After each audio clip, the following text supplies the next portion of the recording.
అధ్యక్ష, with the permission of the chair అధ్యక్ష, తెలుగు భాష గురించి కూడా ఒక రెండు మాటలు, ఎందుకంటే చాలా ఇంపార్టెంట్ సబ్జెక్ట్ అధ్యక్ష.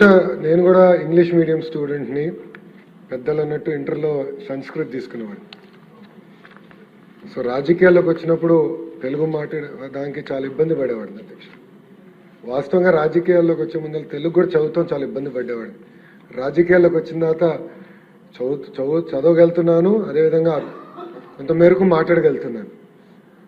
మండలి బుద్ధప్రసాద్ గారు అంత అద్భుతంగా నేను మాట్లాడలేకపోవచ్చు, కానీ కనీసం ఇబ్బంది పడకుండా ఈరోజు మాట్లాడగలుగుతున్నాను అధ్యక్ష. నాలాగా పిల్లలు ఇబ్బంది పడకూడదు అనేది నా లక్ష్యం. అదేవిధంగా మాతృభాష అనేది చాలా కీలకమైనది.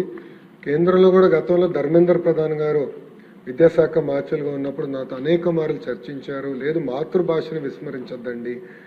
ఆంధ్ర రాష్ట్రంలో మీరు ఇంగ్లీష్ మీడియంలో ఒక రౌండ్ వెళ్ళిపోయారు, కానీ మాతృభాషని కాపాడుకోవాల్సిన బాధ్యత కూడా మీ పైన ఉంది. ఇది మీరు ఎట్లా చేస్తారో ఒకసారి ఆలోచించండి ఆయన కూడా కోరటం జరిగింది అధ్యక్ష. ఇప్పుడు పెద్దలు చెప్పినట్లు ఏంటంటే, ఇప్పుడు కంపల్సరీ లాంగ్వేజ్ కింద పెట్టి తెలుగు భాష మర్చిపోకూడదని చెప్పాం. బైలింగ్వల్ టెక్స్ట్ బుక్స్ అందుకే తీసుకొచ్చి అది కొనసాగిస్తాం కూడా జరుగుతుంది అధ్యక్ష. కానీ నేను సభ వైపు చూస్తున్నాను, ఎందుకంటే సభలో నాకన్నా అనేక మంది సీనియర్లు ఉన్నారు. వాళ్ళ సూచనలు కూడా తీసుకుని ఇప్పుడు వెంకట్రావు గారు కూడా సూచించారు కనుక ఆ కమిటీలో ఆయన్ని కూడా పెడితే, ఎందుకంటే కొంచెం సీరియస్గా తీసుకోవాలి అధ్యక్ష. ఇదేదో నామమాత్రంగా కమిటీ కాకుండా కొంచెం చాలా సీరియస్గా తీసుకుని స్ట్రక్చరల్ చేంజెస్ ఎట్లా తీసుకురావాలి, అదేవిధంగా తల్లిదండ్రుల్లో కూడా చైతన్యం రావాలి, ఆంధ్ర రాష్ట్ర ప్రజల్లో కూడా చైతన్యం రావాలి అధ్యక్ష. ఎందుకంటే ఈ పోటీ తత్వంలో ఏమవుతుందంటే, సింపుల్గా మన భాషని విస్మరిస్తే మటుకు చాలా ఇబ్బంది ఎదుర్కోబోతున్నాం. ఈ రోజు కూడా జర్మనీకి వెళ్తే అధ్యక్ష, Germany is a developed country, కానీ అక్కడ అందరూ జర్మనీ మాట్లాడతారు. అంతేందుకు అధ్యక్ష, నేను సౌత్ కొరియాకి వెళ్తే ట్రాన్స్లేటర్ ఉన్నారు అధ్యక్ష. సౌత్ కొరియాలో ఏ మీటింగ్కి వెళ్ళినా, ఎక్సెప్ట్ మేబీ టాప్ 1-2 కంపెనీస్ తప్ప, ఏ మీటింగ్కి వెళ్ళినా ట్రాన్స్లేటర్ ఉండాల్సిందే. వాళ్ళు కొరియన్లోనే మాట్లాడతారు, ట్రాన్స్లేట్ చేసి మనకి ఇంగ్లీష్లో చెప్తారు, మన ఇంగ్లీష్లో చెప్పింది వాళ్ళు ట్రాన్స్లేట్ చేసి కొరియన్లో చెప్తారు అధ్యక్ష.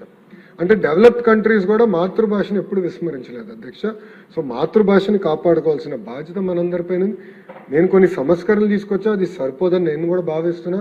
గౌరవ సభ్యులు ఇప్పుడు సూచించారు కనుక ఆ కమిటీ మీరు వేస్తే, మీ విత్ పర్మిషన్ ఆ కమిటీ ఒకటి వేస్తేనంటే మేము వాళ్ళ సూచనలు చాలా సీరియస్గా తీసుకుని తప్పనిసరిగా అమలు చేసి మాతృభాష కాపాడేది కేవలం ఒక లోకేష్ వల్లనే సాధ్యం కాదు.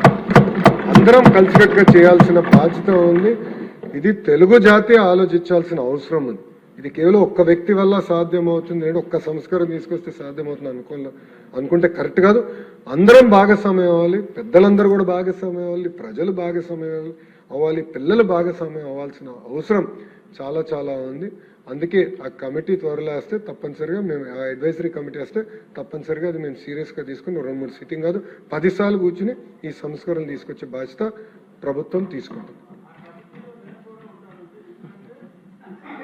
మాతృభాష గురించి మాట్లాడే దెబ్బలు తినవాడిని, అందుకని చెప్పి తప్పనిసరిగా అధ్యక్ష.